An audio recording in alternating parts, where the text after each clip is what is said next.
We are undertaking one of the most exciting transitions within retail today, the shift from the barcode that's been on pack for the last 50 years to a new barcode.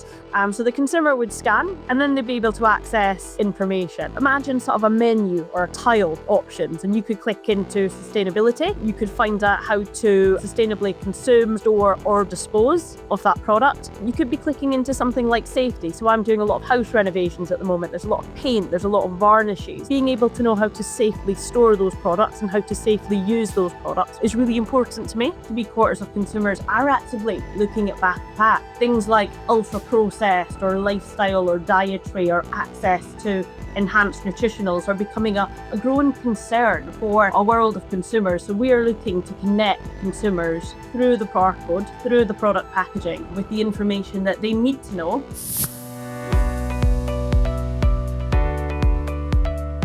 You're listening to Retail Disrupted, a podcast that explores the latest industry developments and the trends that will shape how we shop in the future.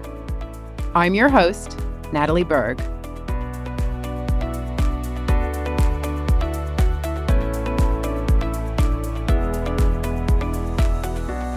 Today, we are talking all about the barcode, and who better to have on the podcast than GS1, the organization that sets the global standards for barcodes. Kerry Morrison heads up the retail and marketplaces team at GS1 UK. She's going to be joining us on the show, but before we welcome her on, here are 5 barcode facts to get us warmed up. Number 1, the barcode was invented by Norman Joseph Woodland, who, believe it or not, in 1948, drew the world's first barcode in the sand on a beach in Florida. Number 2, the very first successful scanning of the barcode was in Troy, Ohio in 1974 and was printed on a pack of Wrigley's chewing gum.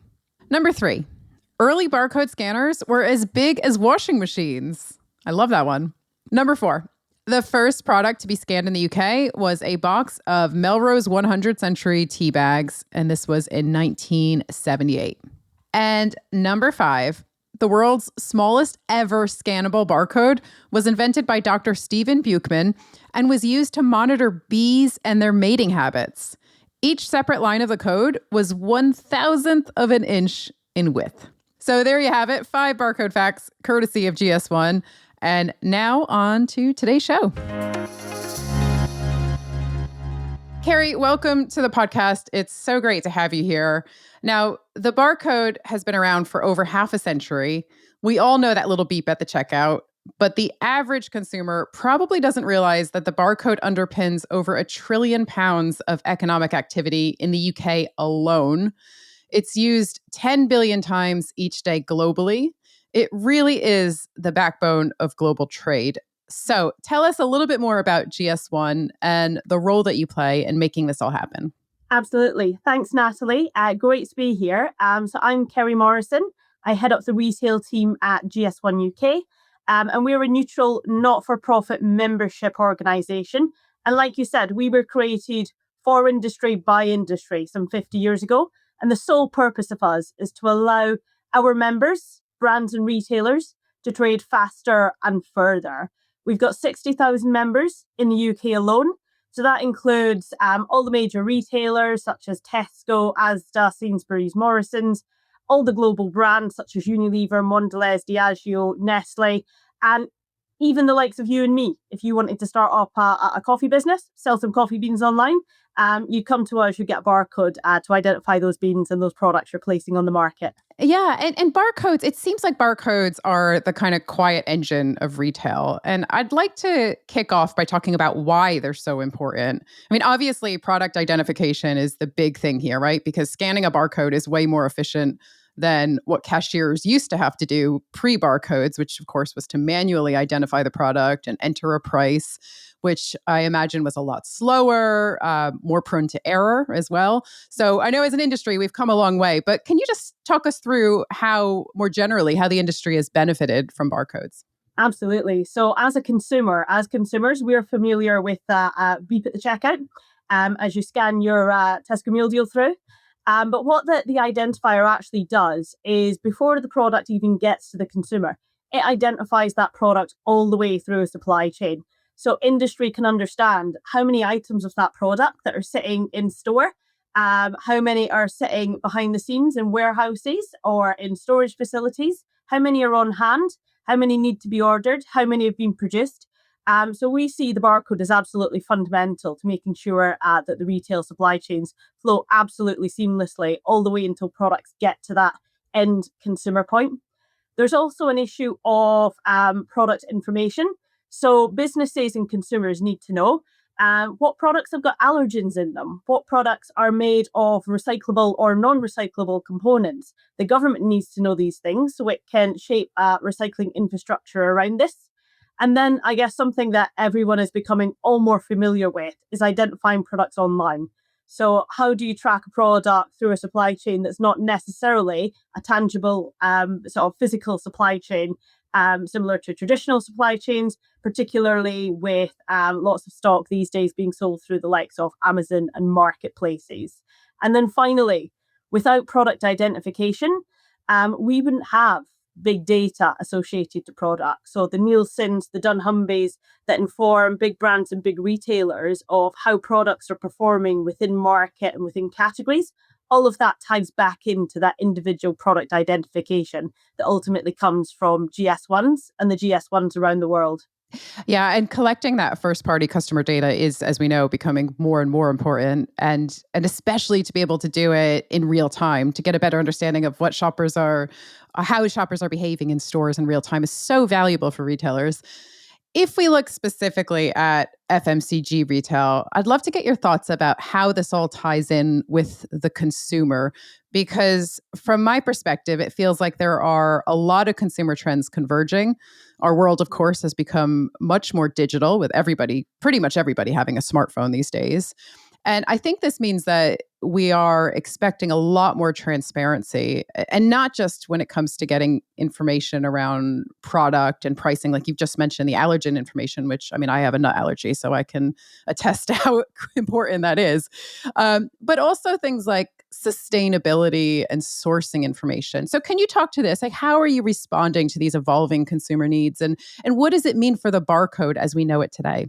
Absolutely, Natalie. So we are undertaking and what I believe and many believe to be one of the most exciting transitions within retail today. And that's actually the shift from the barcode that's been on pack for the last 50 years to a new barcode, which we're calling GS1 QR or QR codes powered by GS1. Ultimately, one will replace the other within the next decade, but the two will coexist for a time period. And the reason we're doing this, it all goes back to the consumer.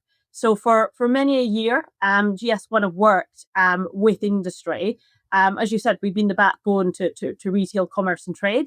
But a lot of that sits before the consumer, pre-consumer, albeit the consumer will get, the benefits at the end. But what we're looking towards is a world where that barcode on pack can give consumers the same as it has given businesses throughout the decades and enable really, really quick insight into the products that consumers are purchasing, consuming, interacting with.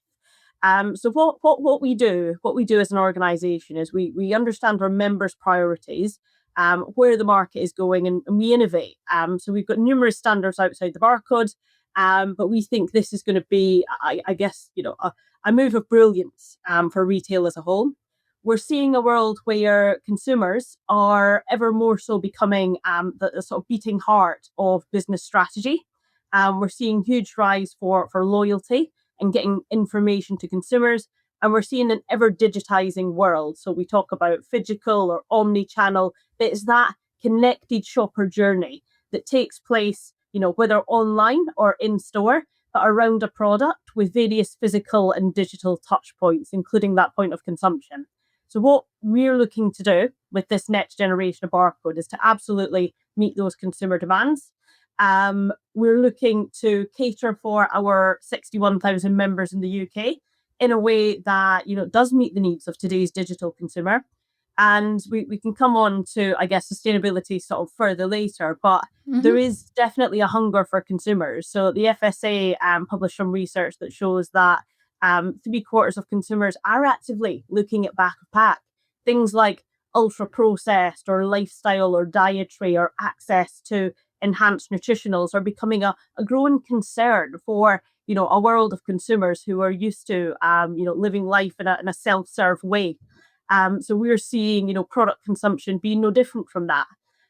So we are looking to connect consumers through the barcode, through the product packaging, with the information that they need to know about those products, but also the information that brands want to tell their consumers. And we see a lot of sustainability featuring within that space.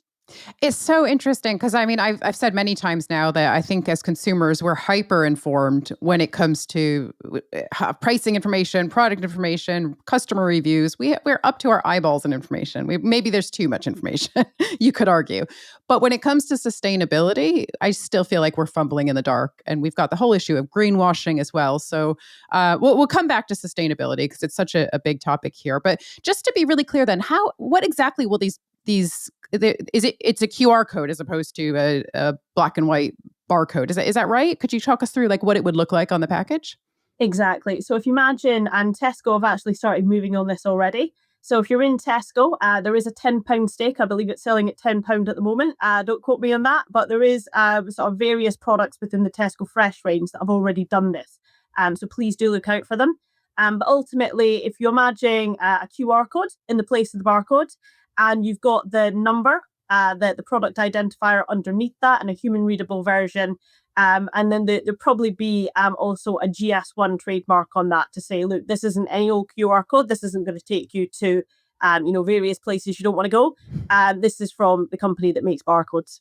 It's so interesting because as an analyst, I'm constantly looking at new and emerging technologies. And, there was a point where we thought QR codes weren't going to take off. And then the pandemic hit. And now they're absolutely everywhere, not just retail, of course, but restaurants, travel, leisure.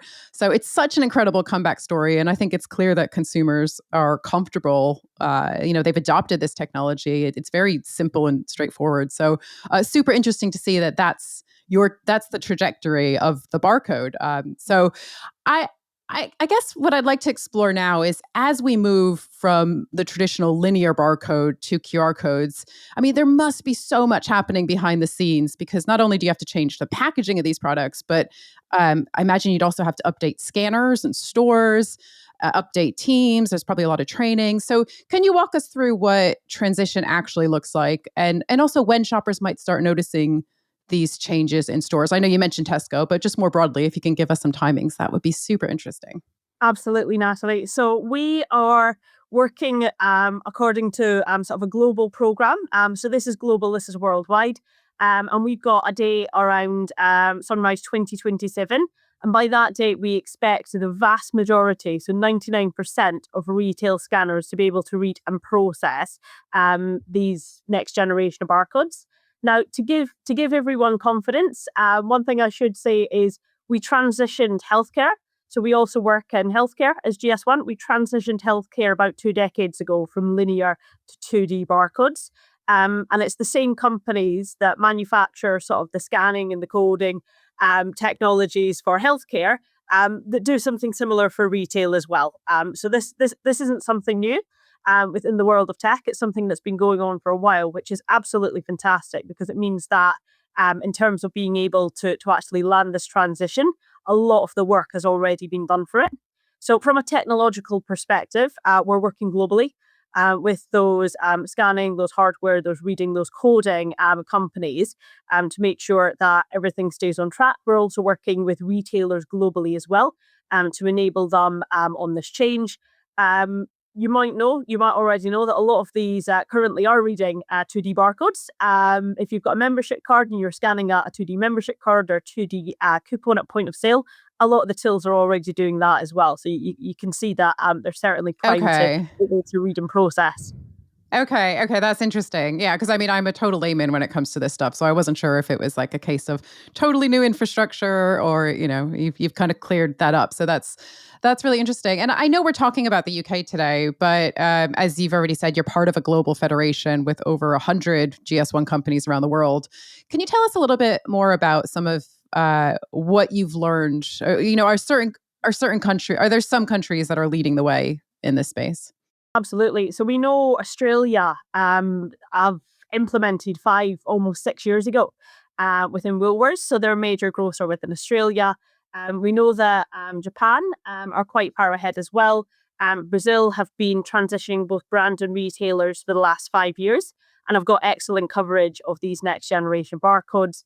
And we know that in Sweden as well, sort of point of sale is scaling up. And within the US, we're seeing a lot more of these next generation of barcodes actually appearing on product packaging, albeit they may not be scanning. So there's a lot of benefits to switching for both brands and retailers, which I can talk about. But ultimately, the people that sort of move first in this space, the brands that move first in this space, will have an enormous amount of opportunity. So being able to provide always on marketing content with every product they put on the market, which is just an incredible sort of game changer within such a competitive and global landscape. Yeah, so let's break that down. So if I'm a shopper and I go in and scan, because I guess the beauty here is that shoppers can scan these QR codes to get more information about the product, but they're also being used obviously at the till to run the product through the checkout. So if I'm a shopper and I come in and scan a QR code, I'm conscious it'll vary, hugely by retailer, category, et cetera. But what kind of information might I find? So as a consumer, scan the barcode, and then what we generally tend to work with sort of numerous partners in this space who have developed really good SaaS solutions for what this looks like. So the consumer would scan and they'd be able to see, yep, this is the product I've scanned. Here's a mobile hero image of that product. And then they'd be able to access information. And the brand chooses kind of what they'd like to share. But imagine sort of a menu or a tile options, and you could click into sustainability.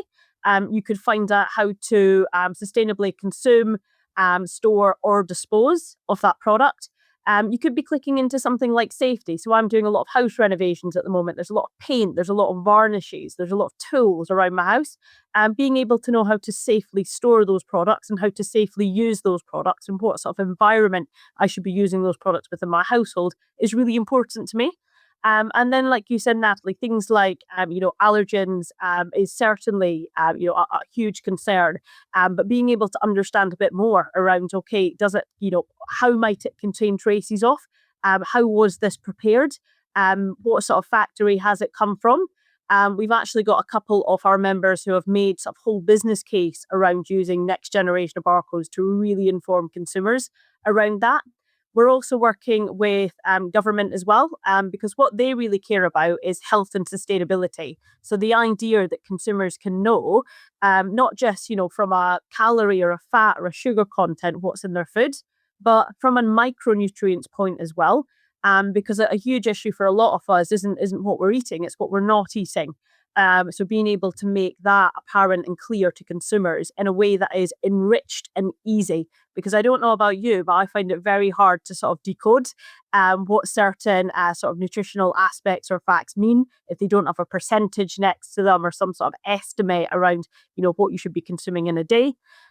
We've also got a huge question around, just basic sustainability. So I mentioned sustainability before.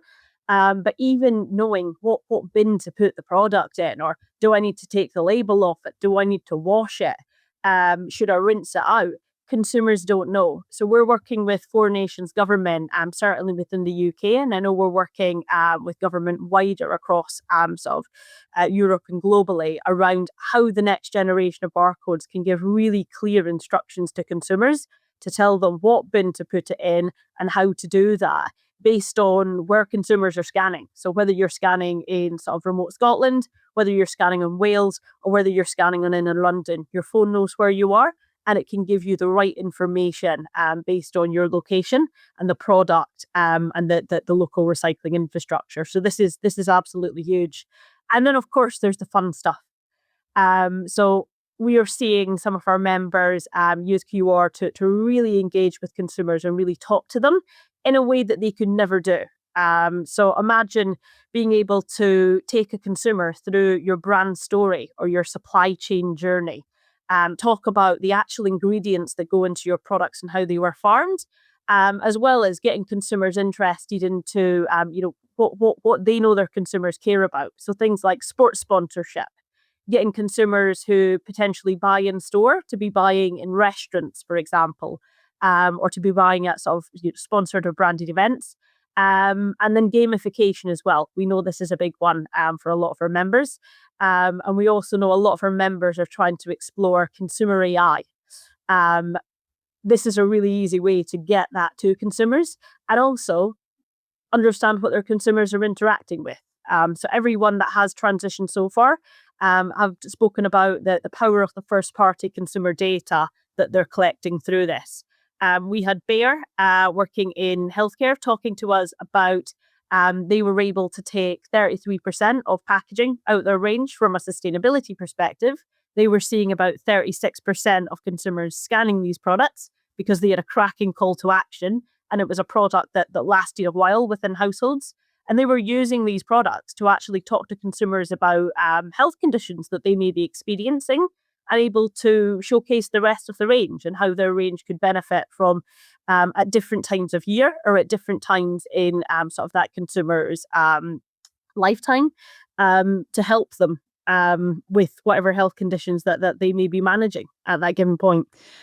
So I guess it's about continuing the conversation, isn't it? It's about kind of tapping into creating more of an emotional relationship as well with your customers and less of a transactional one. I mean, it's just so interesting to hear, especially when you touched on how pre-purchase this helps customers to make a more informed decision, but also even post-purchase when you're like, how do I recycle the packaging? What should I do with it now? I mean, it really is kind of end to end, and I think it's super interesting. And I guess the more people that use it, the quicker you can drive adoption with these things, the more exciting it is for retailers and brands to connect with shoppers in a way that I guess they can't at the moment. So sounds like a really, really exciting space to be a part of. I just have one more question. Well, actually, I have two more questions for you, Kerry. One is about accessibility. So we know that 1 in 5 people here in the UK live with a disability. And 80% of us have a disabled friend or relative. So accessibility is something that we should all be concerned about. And I'm curious to get your take on how the next generation of barcodes will be able to support consumers with disabilities. Absolutely. So accessibility is something that a lot of people, including me within industry, really care about. We see the next generation of barcodes as being a real apparatus for helping consumers get the information that they need instantly. So one of the most common accessibility issues within the UK is sight issues. I myself, I don't have a sight issue, but I struggle to read back of pack. I really do. And it can be difficult, especially with products where there is a lot of information on back of pack. It's written in multiple languages. It's often very hard to find. For me, it's generally an inconvenience at most. But for someone with an allergy, that could be potentially life-threatening. Someone with an allergy or buying on behalf of someone with an allergy. And the solution to this, we talk to lots of people about this, and we joke the solution to this tends to be taking a photo of back of pack on the phone and zooming in and zooming in and zooming in. I've done that. I've done that many a time as well. But if you can imagine a world as a consumer where you're able to scan a barcode, and then you are taken to a method of being able to process that information that works for you, and the level of access you need. So we've partnered with the likes of Zapper and numerous others who are particularly working with consumers with sight issues. And there's a whole sort of path to accessing the information around. You can see the information presented in a bigger way. You've got an audio sort of read through of the information, and then consumers can navigate that way, which I think is absolutely brilliant and definitely a much needed step forward. And then you've also got things like language accessibility. So people travel. Not everyone in the UK has English as a first language. Lots of people are coming in and out and moving between borders, just like the products that we know and love.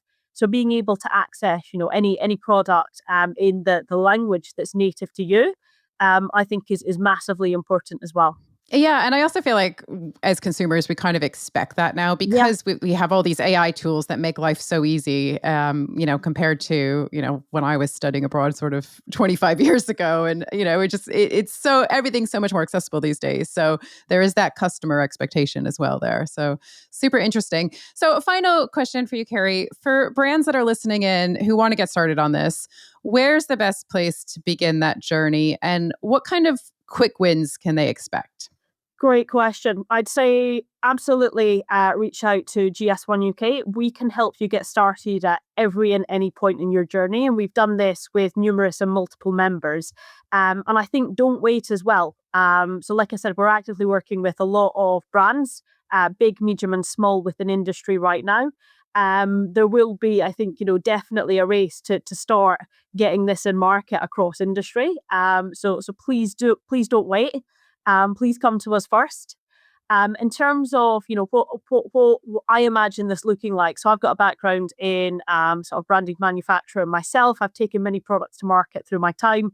But I imagine, no one that we speak to does their whole range, right? You start with a section within your range, and that might be a Christmas or a seasonal or a limited edition part of your range. It might be a new product. We're seeing a lot of brands actually come to us and start on a new product in this space, or it could be a specific area of your range that you're looking at growing or adapting or doing something a bit different to, or it could just be the next sort of, items that will be having a packaging changeover, right? So it really is up to you, but think about what you want to land and what you want to achieve within this. So there's various different aspects to this. We've got some members saying, we're only really interested in the first party consumer data and using all the marketing collateral that we have sitting over here as well, because that's collateral we've created anyway. We've got a lot of brands, Ocado are really good at this, that are saying, we're absolutely going to focus on sustainability and provenance and usage and making sure that we're not contributing to waste, because we're getting our consumers to use all of the products that they're purchasing for us in more versatile ways, and we're getting them to dispose of the packaging in the right way as well. And we're collecting the consumer data that says, consumers are scanning this, they're clicking here, they're reading that, and they're saying, oh, yes, I did that, which is becoming hugely powerful. We are also seeing a lot of brands thinking, they want to do something different within the digital space. So they want to be, having, next generation of barcodes as a channel for being able to, promote. So imagine the idea that, we know innovation's expensive to launch. We know a lot of innovation fails, but imagine you could use your headline products, your best sellers, to provide always on marketing for the innovations that you're launching, or to provide consumers with coupons or vouchers to purchase those innovations. So a lot of brands are actually thinking about this as a way to switch some of their advertising and spending costs in a way that's going to make it a lot more beneficial. And then again, there's that collection of first-party consumer data within that. So I'd say definitely have a think about where you want to start and what you want to do. Definitely get in touch with GS1 UK. We are more than experienced in making this happen, and we see some of the biggest challenges being around involving the different departments within your organization. We find generally digital, e-commerce, data tend to be the more integrated departments that can get this moving faster for businesses, and marketing and category as well can also be really good supporters of this.